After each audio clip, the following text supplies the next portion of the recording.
Canada எந்த லெட்டரில் இருக்குன்னா சியில் இருக்கா. ஸோ இங்கே எல்லாமே பார்த்தீங்கன்னா சென்டரை பேஸ் பண்ணி தான் இருக்கும். ஓகேவா, சென்டர் சீன் இருக்கிறதுனால சென்டர். இப்போ federation with strong centre. Okay, central state ரெண்டுமே இருந்தாலும் நிறைய பவர்ஸ் வந்து சென்ட்ரல் கிட்ட தானே இருக்கும். அதுதான் ஃபெடரேஷன் வித் ஸ்ட்ராங் சென்டர். இது ஒரு சி வந்துருச்சா. அப்புறம் distribution of power between centre and states. பவர்ஸையும் வந்து சென்டருக்கும் ஸ்டேட்க்கும் டிவைட் பண்ணும். அது டிஸ்ட்ரிபியூஷன் ஆகுது. ப்ளஸ் வந்து ஃபெடரேஷன் அதாவது சென்டர் கிட்ட நிறைய பவர் இருக்குது. நெக்ஸ்ட்டு ஸ்டேட் எந்தெந்த இதுக்கெலாம் ரூல் போடலையோ அதெல்லாம் வந்து சென்டர் வந்து எடுத்துக்கும். ரெசிடியரி பவர்ஸ் வித் சென்டர். நெக்ஸ்ட் பார்த்தீங்கன்னா சி முடிஞ்சிச்சு. அடுத்து சி இப்படி இருக்கா. இது அப்படியே பார்த்தீங்கன்னா ஜி, அதனால கவர்னர். இது வந்து சி ஜி கவர்னர். கனடா வந்து கவர்னர், கெனடியன் கவர்னர் ஞாபகம் வச்சுக்கோங்க. Canada governor, appointment of governors. Next Australia வந்து ரொம்ப நல்ல கண்ட்ரி. எல்லாம் ஒன்றா உட்காந்து ஜாலியாக தான் பேசுவாங்க எப்போதுமே. Joint sitting of both house of parliament. Next வந்து அவங்க எப்போதுமே ஃப்ரீயாக இருப்பாங்க. ஓகே, ஃப்ரீயாக இருப்பாங்க, ஜாலியாக பேசுவாங்க, ஒன்றா உட்காருவாங்க. Okay, freedom of trade, commerce and intercourse and joint sitting. Next வந்து கான்கரண்ட் லிஸ்ட்னால் அதான் ஒன்றா இருப்பாங்க இங்கே போட்டுருச்சுல. ஸோ கான்கரண்ட் லிஸ்ட்னால் ரெண்டுமே சேர்ந்து வந்து லா மேக் பண்ணலாம்.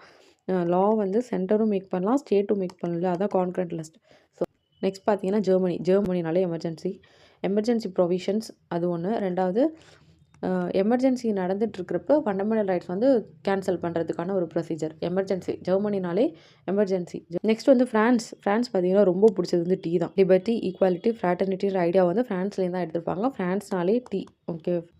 நெக்ஸ்ட் ஜப்பான் அப்படின்னா ப்ரொசீஜர் எக்ஸ்டாப்ளிஷ்டு பை லா. இது ரொம்பவே சிம்பிள். ஏன்னா ஜப்பான் வந்தாலே ஒன்று தான் இருக்குது, ப்ரொசீஜர் எக்ஸ்டாப்ளிஷ்டு பை லா. அடுத்து பார்த்தீங்கன்னா ரஷ்யா வந்து கடமை, கண்ணியம், கட்டுப்பாடுன்னு இருக்கும். ஸோ ஃபண்டமெண்டல் டியூட்டிஸ்னால் கடமை தானே.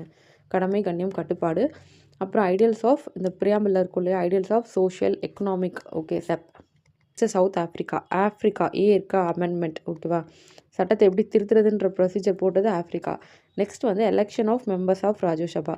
ஓகே, இன்னொன்று வந்து நம்ம நாமினேட்டர் அயர்லாந்து வந்து நாமினேஷன் பார்த்துருப்போம். ஒரு ஐயர் டிஎஸ்பி ஆகி nomination of members, president nomination பண்ணுறது வந்து அயர்லாண்டு. எலெக்ஷன் பண்ணுறது வந்து ஆஃப்ரிக்கானாலே அமெண்ட்மெண்ட், ராஜ்யசபாவை வந்து ராஜ்யசபா மெம்பர்ஸை வந்து எலெக்ட் பண்ணுறது. கடைசியாக பார்த்தீங்கன்னா நியூவாக ஒரு கேப் வாங்கியிருக்கேன். சிஏபிக்கு பதிலாக சிஏஜி வருது. Controller and auditor general. Next வந்து யாரும் வேறு கேப் வாங்கக்கூடாது ஆன்டி டிஃபெக்ஷனில். ஆனால் கட்சி தாவல் தடை சட்டம்ல ஒரு கட்சியிலேருந்து இன்னொரு கட்சிக்கு போகக்கூடாது.